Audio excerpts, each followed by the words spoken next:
And we are live. I want to thank everyone for tuning in to a very special edition of Off the Record on the People's Podcast this evening. We have a magnificent guest with us tonight, one who is going to give us some amazing information as well as inspiration. And that is none other than the MGT wife, mother, um, psychologist, sister, activist, frontline soldier, and believer, none other than Dr. Monique Muhammad. Assalamu alaikum, ma'am. Walaikum salam, sir. It's so good to be here. Thank you so much for the invitation. Yes, ma'am. The honor is ours. And on behalf of myself, my family, and the viewing audience of the People's Podcast, we want to thank you for taking time out of your busy schedule to come have a very important conversation with us tonight. Yes, The, sir. we have so much for everybody. Thank you for everybody who I let know that you will be coming on. So they are sending me questions and things of that nature. But we Yay. want to start with you have a garment on and have been seen around the nation my entire life. Growing up, I've always seen you. But when did you first hear the teachings of the most honorable Elijah Muhammad? The first exposure that I had to the teachings, hearing the Honorable Minister Louis Farrakhan was when I was at school, Rutgers University. I was an undergrad, and a brother who's known, Brother Dave, he came to where I was working. He showed a video of the Honorable Minister Louis Farrakhan, who I did not know. I had never heard him speak before, but I was like, it was so clear what he was saying. And I just happened to be there. I wasn't going to watch that. There were those who came to, because they were invited to see it, but I just was overhearing, and he was talking about separation. And I was like, his argument was so cogent, so clear, and it made so much sense. I'm like, yeah, it was so interesting. But that evening, after it was all over, he announced that there was going to be a van was going to come, and anybody who was interested in going to the mosque that Sunday, a van would come and pick us up and bring us to the mosque in Plainfield. And I was the only one that showed up. Mm, mm. And I never went back. I never looked back. That was it for me. It's my all praises due to Allah. And my sister Miriam says, Walaikum salam, family. Brother Kente and sister Mimi, Walaikum salam. Thank you all for showing love. And everybody who's watching all around the world, we are glad to be back. That's what we're starting strong with Dr. Monique Muhammad. And we want to know, so Plainfield, what was the climate like when you accepted the teachings in Plainfield? Well, I actually registered in Newark. I Okay, tried to okay, so you did register get in registered. Okay, Plainfield. okay, okay. When I went there, Brother Kareem, I just told this story recently, but Brother Kareem was talking about building a black army, and he had those big fists, and he was pounding those fists. And I was like, oh, yeah. At that time, I was in school, and I was taking Africana studies. So I'm learning, my mind is exploding with all this information and understanding that I did not have about us and our history, the true history, and the structural racism, and how we are being oppressed today, and all of that was being, my mind was being open, my eyes were being open to that. So, I mean, I had the, Africa symbols on and a fist in the air. I didn't have the dashiki at that time, but I was like, yo, let's do this. So when he was talking about building a black army, where do I sign up? I'm ready. We're going to do this.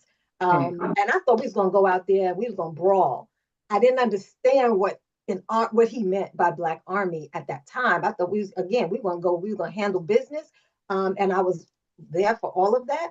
But of course, as I, continued to go and learn, had a better understanding about what that meant to build a Black Army.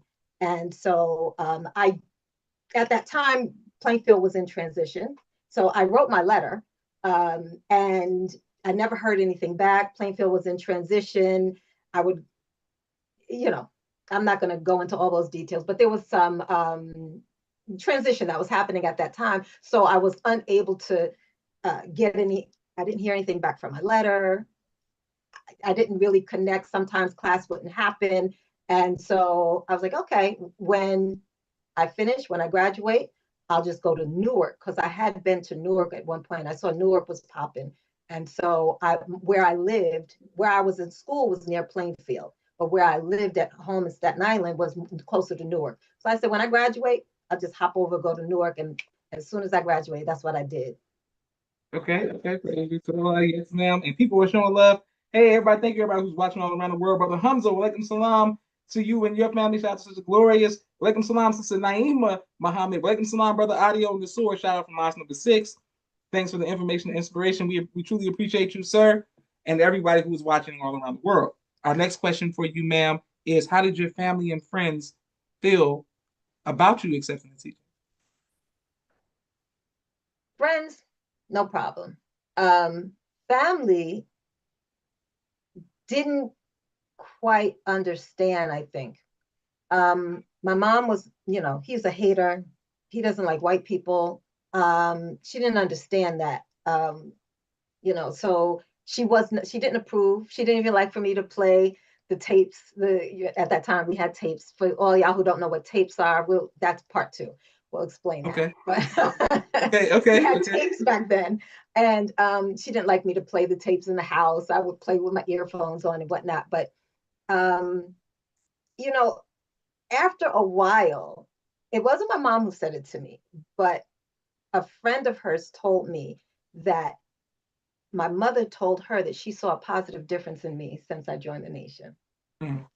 And so, even though, she never directly supported, at that time, what I was doing, she did not understand. She, there was some things that she was recognizing. I can say, however, since I married Majid, she has really got a bigger, I guess, a more broader education of the nation, seeing it through someone who's not her child and how he represents. And she has definitely grown in her respect and appreciation. She even went to one of the marches, the 10-10-15.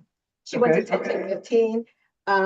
And she's, attended one or two other things as well, which she never would have done. So things are, I'm getting more support there. Yeah. Yes, and my dad gave me, he was all, my dad is, Black Panther type. And so he actually gave me my very first tape of the Honorable Mrs. Farrakhan. He was very happy and proud of me for, being interested, joining the nation, and was very, very supportive. All praises due to Allah. When it comes to, first of all, maybe we have your parents' names. My mom is Linda, and Melinda McKeithen, and my dad is Roger Swift. May Allah continue to bless them. And thank you for coming together, produce you. We want to know, you said the name, I asked you this when we were at Mas Mariam, because I heard you call your husband and you said his name. You said, could you pronounce his name again? Majid. Majid. Okay. I say it wrong. I say Majid, but it's Majid. So it's Majid. Okay, so we don't, because that's something everybody's like, Captain, he don't play. And so people say, some say Majid, but it's the correct is Majid. And that is the correction that the Honorable Minister Louis Farrakhan has made. And so when he heard the Honorable Minister Louis Farrakhan say his name is Majid, he followed suit. That's what you do, right? Yes, ma'am. Yes, ma'am. Okay, great. Thank you. And welcome salam, Brother Michael. Mosque number 80, always showing love. Thank you, everybody who's watching. We wanted to ask you, ma'am, the role of the sisters, the 80s, the 90s, 2000s, coming up. You have been a staple, not just in Newark, but throughout the East Coast and throughout around the nation. How is the role of women? You were a vanguard, now MGT. Why is that so important for the young sisters? What advice would you give to the young sisters coming up about the role of women in Islam? That's a good question, Brother Josh. What advice would I give? This is a new generation of women that I see, not just, our children, but just also the women that are coming in the nation feel a little bit different. The outlook seems a little bit different. As I was coming up, all we wanted to do was soldier. We wanted to go out into the street. We wanted to fish. We wanted to, do what brothers do. We wanted to, be in the caravans. We wanted to do this work. And, when the minister would travel, wherever he was near our cities, anywhere on the East Coast, we were right there. if I had any, and the times are different too. We don't have that level of movement as we had once, back in the day. Um, at this point, I could only encourage our sisters that are coming in, to synchronize with the time, because we are in a different time, right? There was a time for that then, and this is a different time, and we're coming near an end. And in that respect, I would really want to encourage sisters to get rooted today. We have to get rooted in what is in the time, what's happening, what these teachings are really about, what it means to be a woman in the Nation of Islam and a woman in this world. All of that, I think that's really where we need to be focused today, raising our children, building family, building community. The woman is key in this universal change that is about to come about. And we have to mature our minds in order to be able to be in that vanguard role in that respect. Business July. Excellent response, ma'am. We recently in New York City, people were sharing it looked like your twin speaking at the mosque, and everybody was saying, it was like this. You got to see the sister, hear the sister speak, and it was you Sunday or you something with the Women's Day, and Yes. everybody was sharing it. How does it feel to see your daughters, multiple daughters, but one specific, Yes. teaching from the rostrum? How did that make you feel as a mother? Extraordinarily proud. I'm very proud. And because, I'm proud of her. And it's not just doing that, because the person who mounts that rostrum, when it comes to her, is the same person that she lives with me still. That's the same person that I live with. She she doesn't just talk it, she walks it. So I have a tremendous amount of respect for her, um, and how she holds her Islam, as well as just feeling really proud that, you know, sometimes, especially early on, I would be more reticent to speak, if you will, with my family, because I know that they weren't accepting. But I see my children are like, well, praise be to Allah. And they'll just say Allah, and they'll just, and I recognize, and they'll talk about, how to eat to live, and what, the minister says or the messenger said. And if they're not, and I would never do that back then, because again, it's like, I know they don't get it. I'll just keep it to myself. So like, these are the types of things they teach me in some respects how to really stand in integrity. So I'm really proud to answer your Okay, question. yes, ma'am. And how has being a grandmother impacted you? I love my grandchildren. Oh my God, that's like, they're the lights of my life, and it's so different from parenthood. It's different from being a parent. Being a grandparent is, I wish I could see them more and be with them more, but it there's something really special about the relationship between a grandparent and a grandchild. There's something that they pull from me. Um, I can't I can't put my finger on it just now, but there's something that they pull from me, that is just, it's so much. There's such a strong connection and love that we have. And again, it was quite different. Of course, I love my children growing up, and we were very connected. But I don't know. There's something different about. Maybe it'll come to me as we talk. Yes, ma'am. But they are the light of my life. Okay, okay, it was a lot of beautiful. Now, your name's trending all over social media for this big accomplishment, this great accomplishment. Could you let us know the exact title and how that came about, ma'am? Yes, sir. So I am going, actually officially October 1st. I will be seated as the president of the Association of Black Psychologists. Mm. We had the ceremonial process happened, back in August, where there was a ceremony that brought me into that space. But the official transfer happens October 1.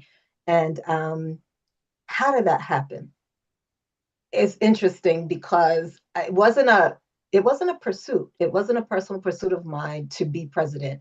Um, in my own chapter, I was asked this, I'm going back maybe 14 years or so, I don't know. But when I first came in, or joined my chapter, I was asked to be a recording secretary, which I did. And I did 2 terms as recording secretary. And then I was encouraged to step into the role or run for the role, because we're elected, of president of the chapter, or chapter chair rather, the chair of the chapter, which I did. And then I ended up doing 2 terms at that. Then I was asked by our then national president if I would consider the role of Eastern Regional Representative, which I stepped into that and I accepted to do. And there was actually crossover. There was a 1 year where I was both the chapter chair and Eastern Regional Representative, because they're 2-year terms each. So there was crossover there. So I was holding both of those roles at the same time. And that was a role that I really liked. And it's a really important role. But I did that, and then there was some encouragement for me to run for the president of the association. I did run for president of the association, and I did not win the first time that I ran, which I was kind of like, whew, I dodged a bullet. Now, I just want to share a little bit too. I have been one who is really complacent in second place, complacent with sitting on the sideline, complacent with cheering someone else on, but never really conceiving of myself being in the lead like that. And so I, for many years, had always ran and ducked and dodged and not accepted. So I'm couching that because as all of this is happening in this association, that's me accepting to step into spaces that I normally didn't do. So I'm actually fighting with myself. No, that's not me. I can't do that. And then, but I had made a decision before that I would stop hiding, that I would stop running, I would stop being small. And so these things kept coming up, and then I would push myself to accept. So I did accept the nomination for president. I did not win at that time. But the person, unfortunately, the person who I ran with, he transitioned during his president-elect, because you serve 2 years as president-elect. So he transitioned during his president-elect term. And when I tell you the overwhelming encouragement that I received to run again, I was really, truly resisting it. And it was very overwhelming. And so I said, let me just run. And I did. And then I guess the rest is history. I did win that seat. Yes.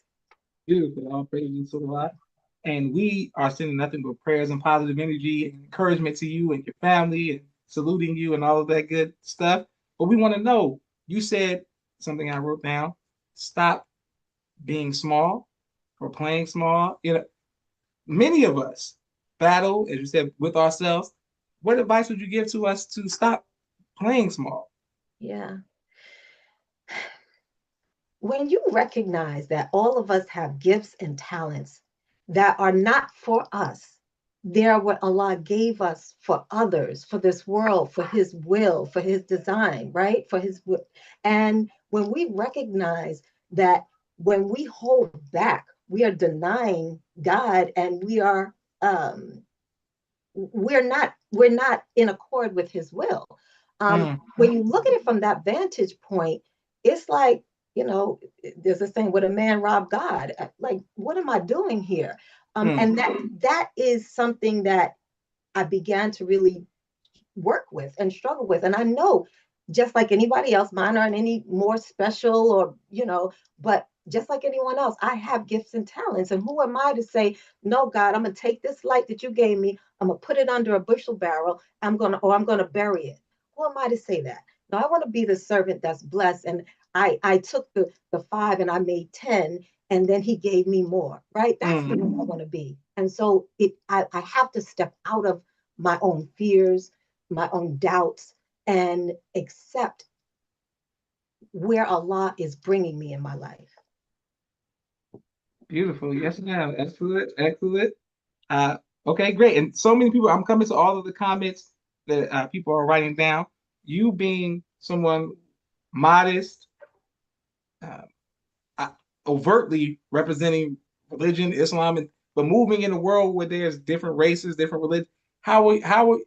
What advice would you give to others about how to navigate, not offend, be firm, how to move, like how, in the world outside of the four walls of the mosque or church or synagogue? How do we, you move around but still stay grounded and rooted? Because you Hmm. understand. I don't know that I'm about to say I don't know that I have the best advice for that because in honesty, I live and I see colleagues and friends who don't have this, I call it a privilege. I live in a very Black world. Mm, I'm in the Nation of Islam. And then, a lot of my, not everybody, but a lot of the clients I work with, and a lot, because I do a lot with trauma and racial trauma in particular. So, in my professionally, I'm always talking about us. I'm always dealing with us, talking about us. Not always at audiences of Black people, but I'm always dealing with our issues that are relevant to us.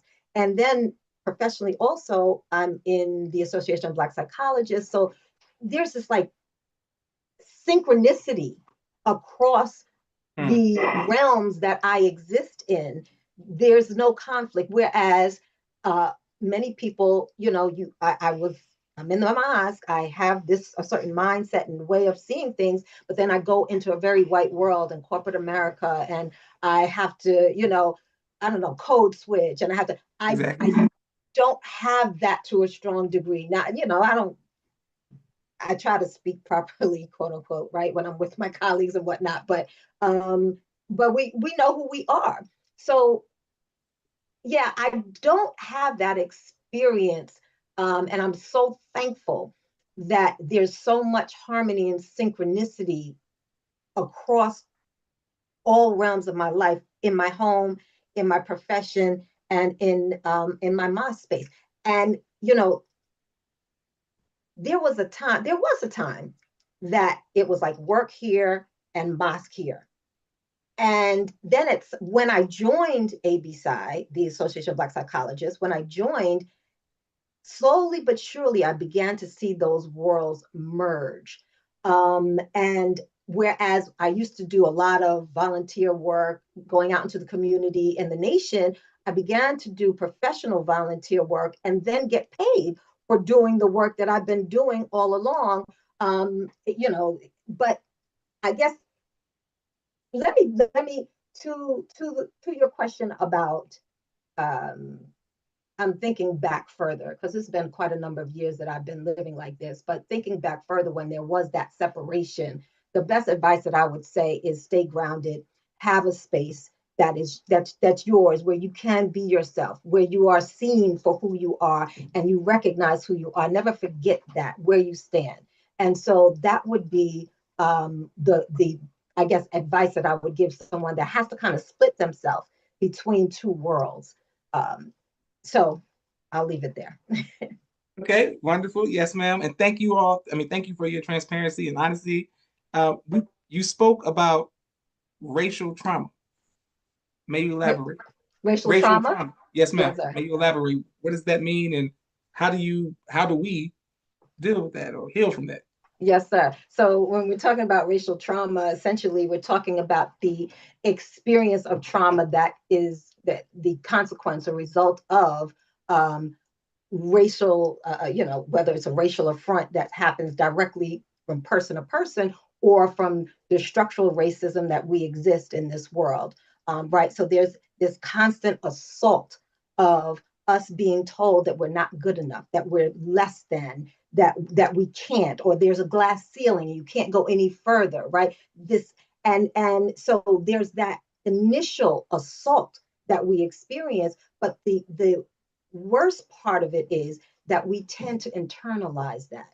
So the internalization of those negative messages that create this idea that, you know, white is supreme and black is inferior, right? The Honorable Minister Louis Farrakhan, Honorable Elijah Muhammad, we call that self-hate, right? It makes us hate who we are. And there's trauma in that. One of our scholars in A.B. Psy, he calls it psychic terrorism. We live under constant psychic terrorism that takes a toll on us. Sometimes I compare, when I'm trying to explain it, I compare it to, you know, it being shot by a gun, right? So I might, you know, if I shoot you and the bullet pierces my shoulder, let's say, for example, the initial entry wound, that's bad enough, right? Those are the affronts that we experience every day. But then as that bullet ricochets around the body and it tears the lung or it tears the heart or whatever, that's another subsequent wound that happens often that we don't see and we don't recognize it. So as we're internalizing these negative narratives, these ideas about ourselves that are very negative, it's very wounding. And what's worse is it's so invisible. Often it goes without us even noticing it. Right. There was a conversation that's just coming back to me that just an email that happened. One of my colleagues sent out, and someone said in this piece that they sent that, you know, we are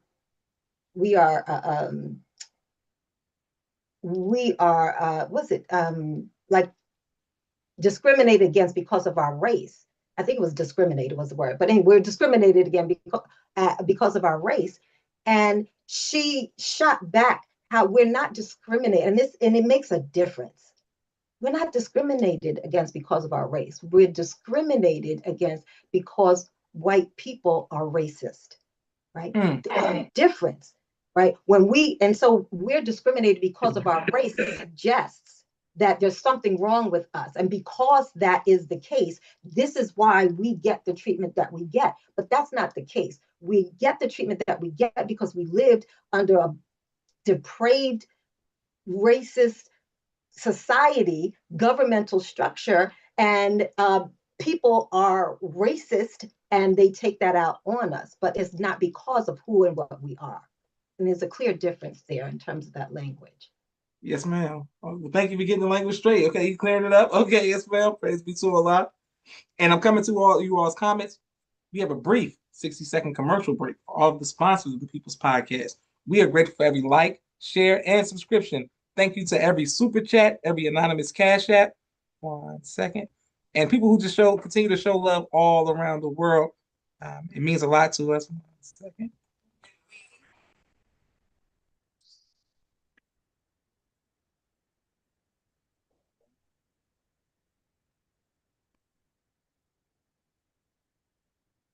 Street Premiere Media Production. He has a 4K camera and a drone. He does television and film editing. Please reach out if you need any of that. Sister Naima, Stay On Point Dance Academy. She teaches ballet virtually to young girls all across the country. Sister Miriam, ABC I Love Me children's book and coloring book. My father's book, A Soldier in the Movement of Christ. My two books, Cleopatra, which is a children's book, and No Father, No Excuse, both of which are available on Amazon. Wonderful. Excellent. Please let us know which city and/or state or territory you all are watching from all around the world, country. And if you all have any guest suggestions, by all means, please put those in the comments. So we want to go right back, ma'am, to the trauma. There has been a stigma my entire life, primarily with the males in therapy and receiving some form of laying on the couch or getting healing, and that most of the women who I know and been around be like, oh, girl, we got to go get that. You know what I'm saying? Like, oh, we've been through something. Let's go get it. I went to a predominantly white school in Naperville and grew up around white people. So therapy was like just like drinking coffee or like they did it. But with the black male primarily, something we don't want to talk about it. And if we do go get therapy, we don't come back and say, hey, y'all, I got therapy. What's going on? How can we work on the stigma dealing with the black male and mental health? First, recognizing that there's a reason for that. Mm, One of my soapboxes, when people talk about Black people having a stigma with therapy, just in general, not necessarily just Black men, but that there's stigma. I didn't, I didn't connect with this until kind of fairly in recent years when I began to learn about the history of the mental health system. And mm, one of my colleagues did a beautiful documentary. He was looking at institutions, and I began to kind of go in the rabbit hole, and I saw how mental health institutions, how harmful they were to Black people, especially just on the heels of, when slavery was abolished, where that, Black people could be picked up and just said, oh, there's something wrong with them. If you're not working, right? If you offended a white person for some reason, they would put you in these institutions, and often you were never seen again by your family members, right? And then when you were in these institutions, you were experimented upon.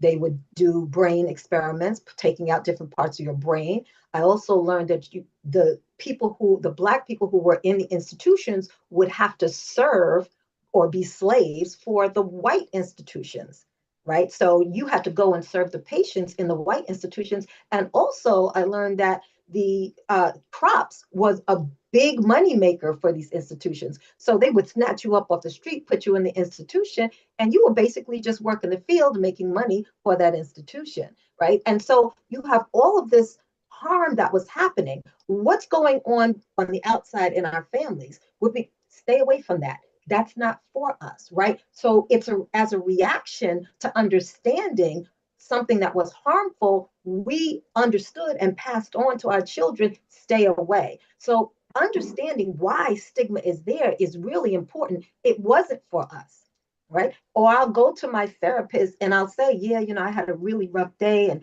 I think I was too hard on my child. And then, well, we call it DIFUS here, or actually DCPMP now in Jersey, or child protection will come knocking at your door.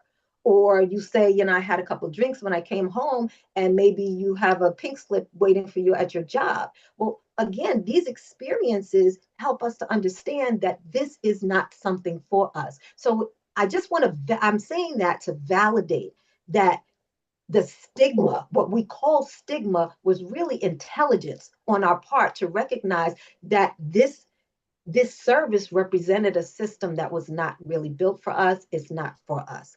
And so things have shifted some in recent decades, right? okay, We okay. have therapists like myself and many others out there who do understand us, who do understand who we are, how we are, what we experience, and that it would be safe for you to come and see me and talk to me, right? But that experience has not just vanished and disappeared because here I am. So that's something that we have to work through. And I think it starts by validating what was, validating the apprehensions, validating the concerns that people have about, well, what happens if I? And then that's one piece of it. Another piece of that is, it is, of everybody in this country, Black men carry so much pain and burden. I would say more than anybody else collectively. Black men carry so much pain, and it is hard to unpack that, right? So then there's that too. The recognition that I don't want to sit down and trudge out all this stuff and put it on the table for somebody to just say, well, how do you feel? And then send me on my way, because we don't understand what that unpacking ultimately is going to do. So it's understanding a little bit more. And I think we're getting better around, kind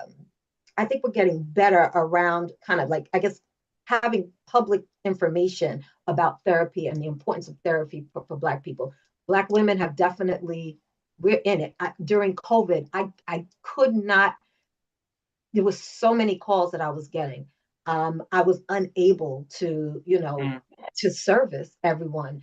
And so, and it wasn't just me, all my colleagues, they were full. Everybody was full. Black people were looking for therapy. It wasn't just Black women, it was some Black men too, but by and large, Black women. So I think it starts with validating, understanding why we are where we are, and not just pushing back, you shouldn't, you shouldn't, you shouldn't. No, there's a reason why we are where we are, mm. and it's valid. President still alive. Beautiful, beautiful. And thank you to everybody. People, the comments are going off. That's right, sister. Positive affirmations and things of that nature. How do we begin to unpack men, women? But I'm speaking for the men. How do we unpack? Yeah, wow. I mean, that's a big question, Brother Josh. Um, I mean, it starts with number one, recognizing there is a need to unpack there that and being ready and finding a space where you feel safe and comfortable to do that, right? So I recognize there's a need. I reach out to someone who, and by the way, the literature does support that Black people have the best outcomes in therapy when they work with other Black people, right? Mm. So a lot of people who do contact me, they're contacting me because they do want to specifically work with a Black therapist. There's nothing wrong with that because I have had some people who are kind of just uh, reticent to say that, to admit that. And I'm like, no, no, no, you're on point. When I kind of wanted to work with, absolutely. I would try to refer you to somebody who is Black. No worries. That's a good thing. And I validate that. So kind of knowing that there's something that is important to unpack, being particular about finding a space to do that where you feel safe, where you feel comfortable. There's a lot of stuff going on for Black men nowadays. I see a lot of stuff out of Chicago, especially the groups, circles, events, and things that are focusing on, stabilizing and supporting Black men. Um, and then digging in, letting somebody just kind of begin to open you up and let you begin to see yourself. I don't conceive of myself as being the agent of your healing per se. Um, I facilitate it, right? I ask questions and I help you think and help you reflect. I help you gain perspective. But it's you. It's not me doing that for you. And so, and not everybody operates that way, but I do think it's important, especially I think for Black men, because there's this idea that I'm not going to relinquish my control to you. I think so. I think so. These things are important in terms of where do we start? I hope that kind of answered the question. It absolutely answered the question. And so many people, I'm coming to the comments, so many people are lighting the comments up. I wanted to ask you you spoke about race, being upfront, saying, I need this. What about the gender? Have you experienced that where somebody's saying, as me personally, anytime I've ever got there, I don't want to speak to another man. I feel more comfortable with a woman. And some women feel like it might be the opposite. Or some men say, I don't want to speak to a woman. I want to speak to a man, more like a brother. Have you experienced that? And is that validated, or is that just, like what's Oh the, okay? I don't know what the studies are showing on that in terms of gender. That's a good question, but I think but for someone who knows for themselves. I was just talking to someone just today. Um, I hold a contract with the city of Newark where I provide specialized services for some of their workers that are doing the hard frontline work, violence prevention work. And I have some therapists that are doing that work, male, female. And I was just talking to someone today, and he was clear that he was cool with dealing with a woman. But that was important that he understood it. He knew that. But I offered, would you prefer a male? Because I can also connect you with a male. So I think that's a really personal choice. But I would be interested to see what the studies would show. I'm sure there's studies around that, and I don't happen to know what that would show. Yes, ma'am. Great response. Thank you very much. Brother Keith Jackson, walaikum salam, everyone. Q's Money, walaikum salam. Great work. Thank you very much. Real beautifully said. Congratulations, Sister Monique Muhammad. May Allah continue to bless and protect you. Yes, ma'am. All praise to Allah. So proud of you, Sister Arnetta from Mosque number 25. Congratulations on your new great position, Sister Monique. Jim Topaz. Walaikum salam, family from Buffalo, New York. And thank you very much, Brother Houston Burr. You always showing love. This is great. People, man, thank you all for commenting. There's a picture on your Facebook of you with the Honorable Minister Louis Farrakhan, and you like taking a selfie, like y'all were like walking somewhere. What has been your favorite experience with the minister, or one of your favorite experiences? Because anytime I say favorite, they're gonna say all of them favorite. So one of your favorite experiences with the Honorable Minister Louis Farrakhan, ma'am. Well, Brother Josh, let me tell you, I can't say all of them because I've only had one. Mm, mm, okay. You would not think that. I've been around for a lot of years. I mean, I have had the occasion. It's always a blessed occasion to be in his presence. It's always a blessed occasion to be able to shake his hand. But this was actually the very first time where I was formally introduced to Mm. the minister, and and he actually spoke to me. That was a first, and it was truly a blessed experience. He's so beautiful. He's a beautiful, beautiful man. I mean, if people just kind of, if people knew. Um, but you said, what was your question? What was it like? Yes, Or ma'am. obviously my mind went. Yeah. I remember his hands were so soft. His voice was very soft, but he was talking about my husband actually, and what a good husband that I had, and that he knew that if I had a husband like him, he had a good woman behind him. And so it was meaningful to me. And I was grateful to have had that experience because I do know that the Honorable Minister Louis Farrakhan will be leaving us soon.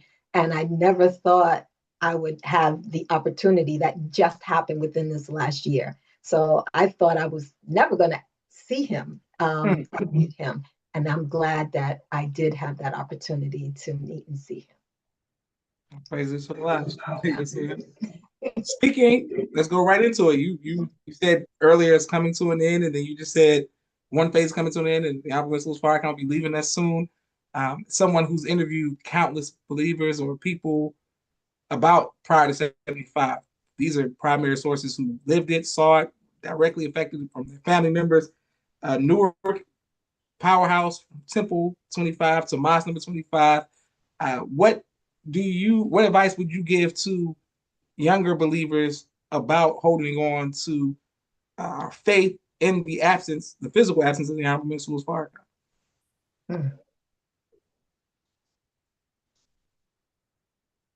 The minister has always urged us to not get caught up in personality.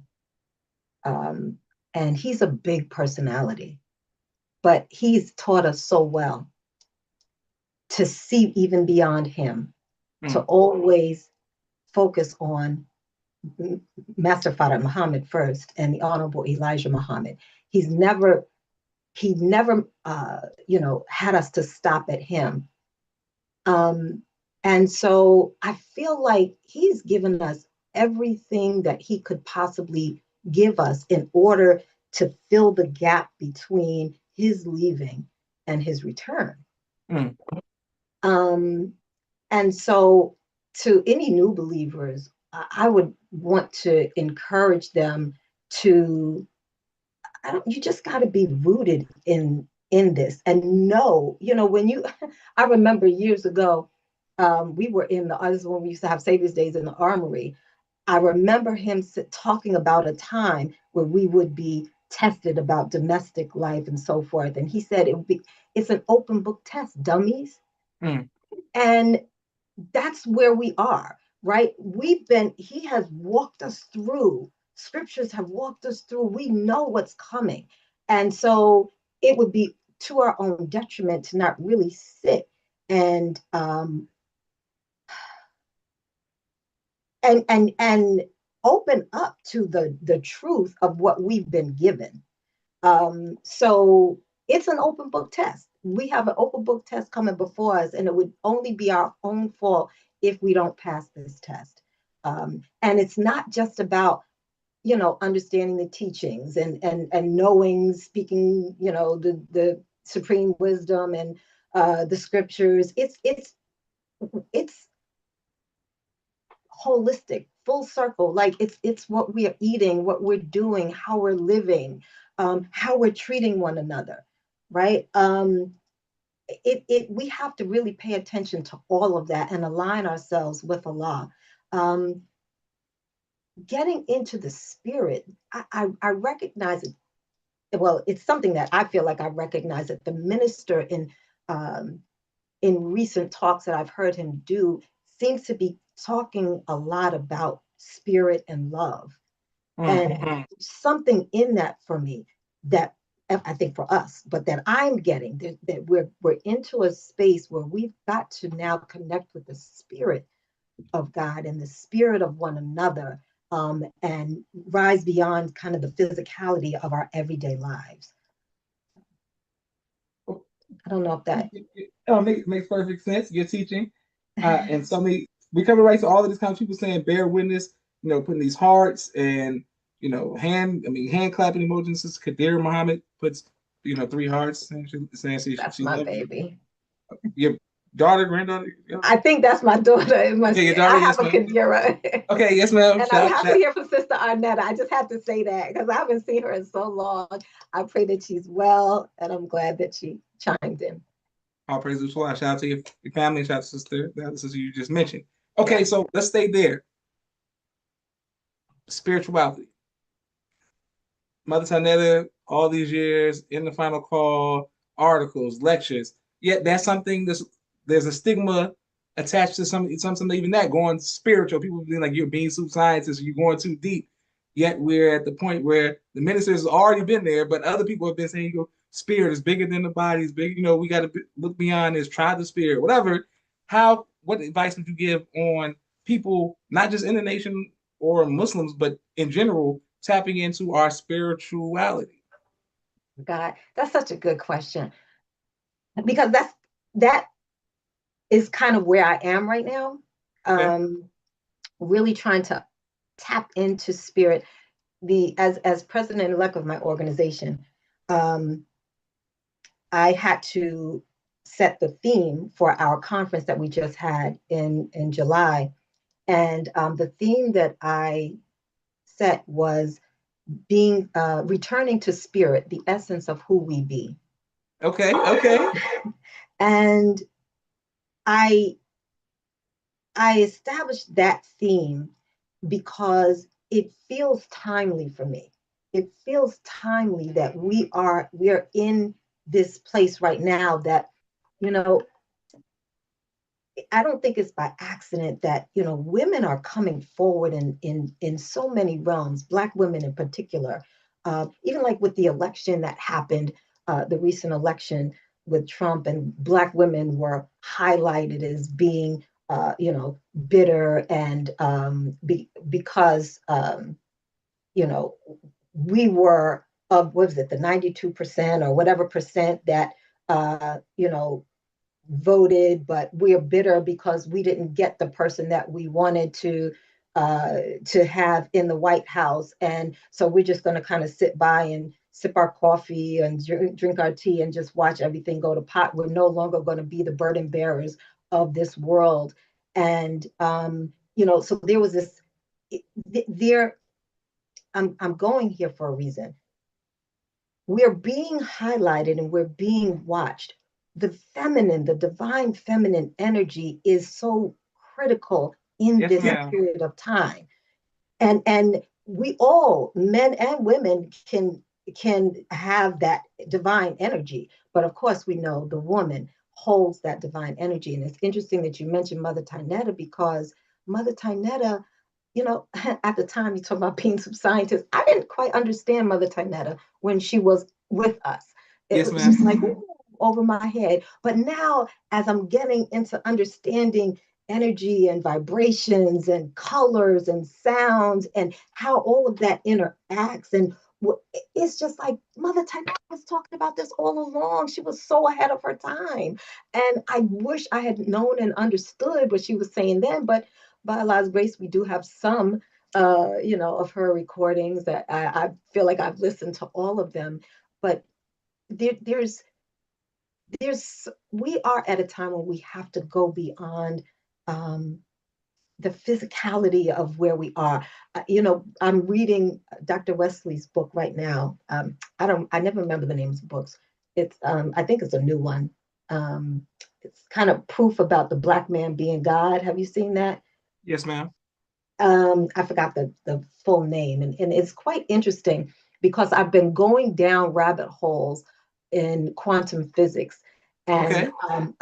it's an understanding like the invisible world that is so, we say that Allah is the only reality. When you go into this quantum physics, you can totally understand that the invisible world is the real world, the world that Yes, we ma'am. don't see. Everything else is really an illusion of that.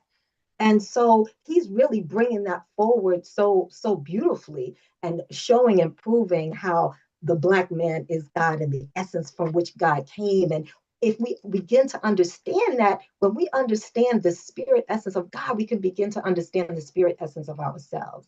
And then when we understand the spirit essence of ourselves, we respect that, we love that. And when I can see it in me, I can see it in you, right? And so I feel like that's where we are right now. And that's kind of what I'm getting from the minister, and I'm getting from a lot of different places in my world.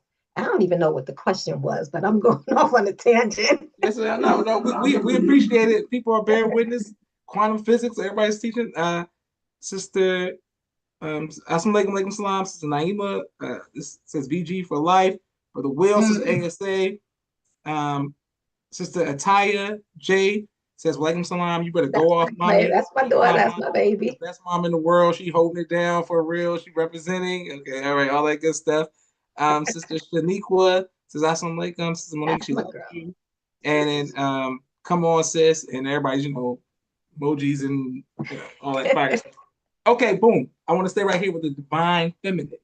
Yes, So as sir. someone who's on social media as much as me, engaging with not just the five, but 85, 10, everybody. And I'm talking to everybody making jokes and sports, music.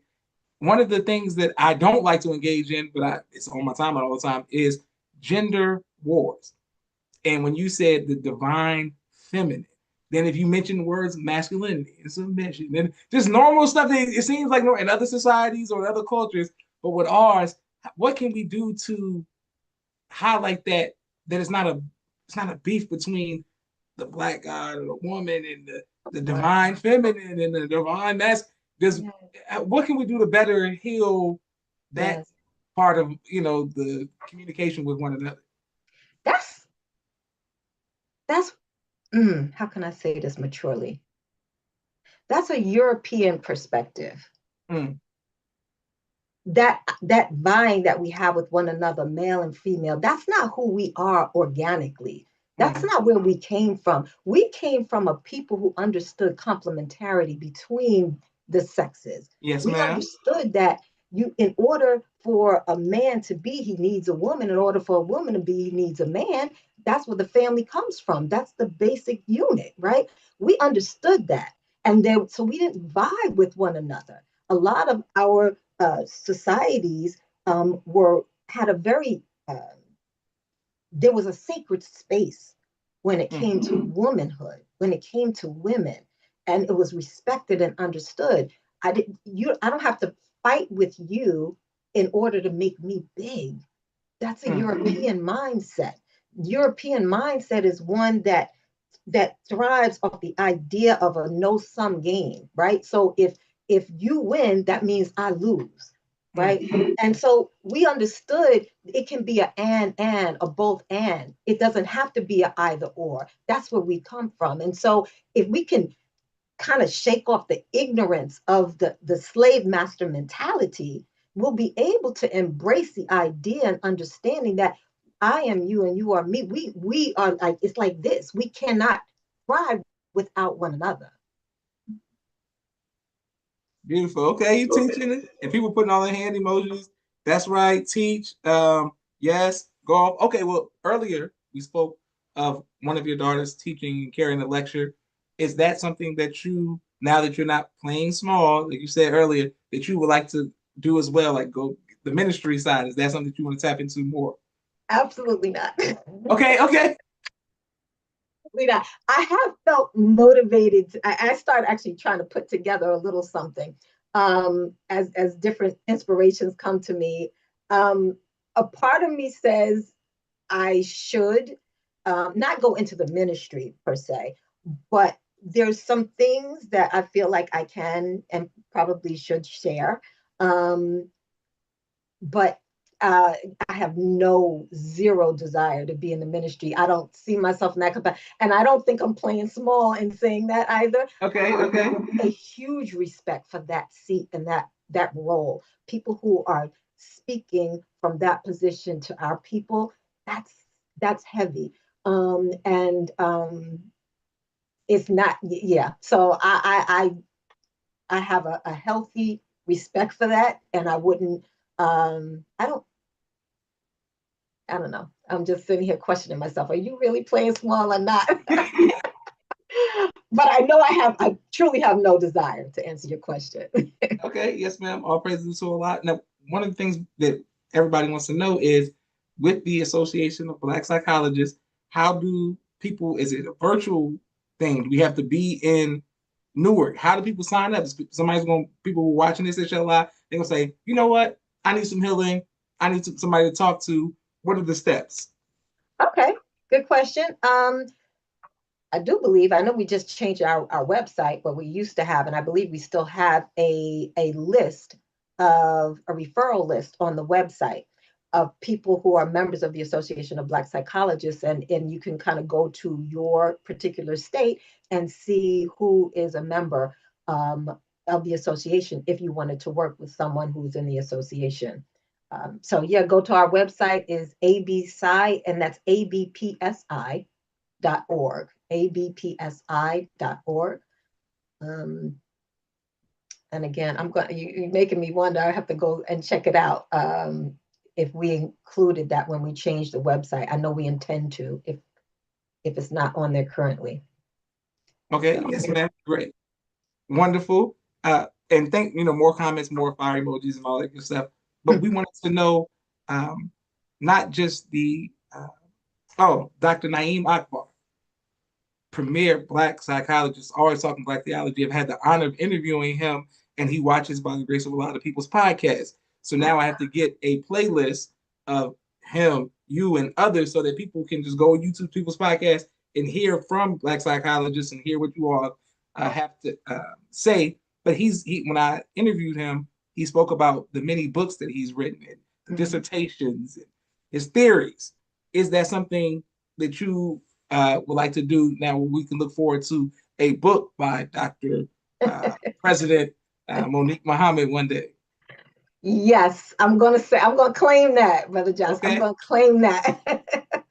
I've been just time. I was just talking to colleagues about that today. But yes, on the horizon. Beautiful. All praises to Allah. We have two more questions for you, and thank you everybody who is watching.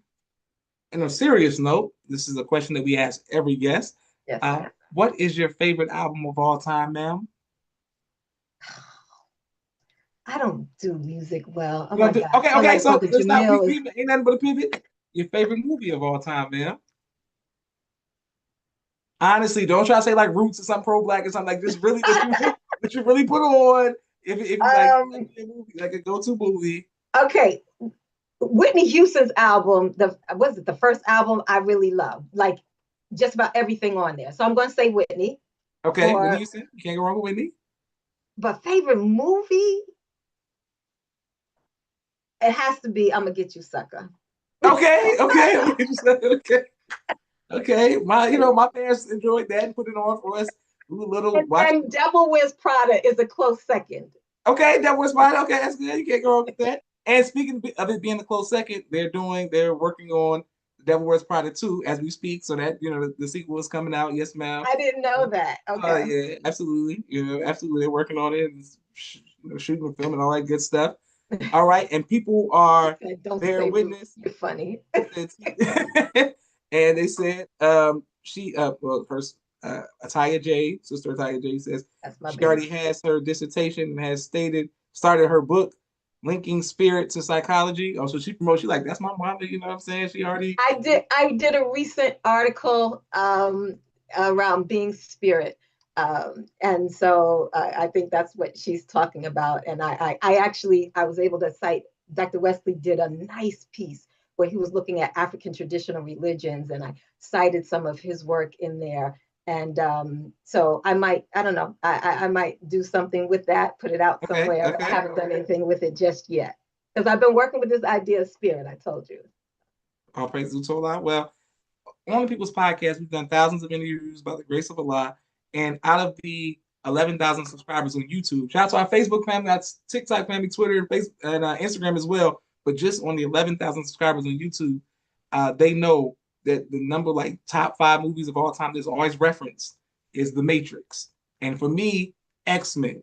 And anything dealing with superpowers of spirit where people can make manifest something that is in their mind and have control some of the powers that we lost through the transatlantic slave trade and trauma, racial trauma, and things of this nature. So shout out to everybody who's watching. If you all, anybody else who was in the comments who's like, oh, I want to come on and talk about, see if we get this back, then we can, telepathy and so many guests I've had who talked about all of the power, the power of the mind and spirit. Things that we have to. This is a safe space for people to, talk about these things. So I just don't understand how we can have the knowledge of self and be ashamed to talk about what we want, the power that we can tap back into. And that we can, right. And that we could tap back into. That's right. I believe you did interview Sister Dr. Iman. Of course. Yes. And I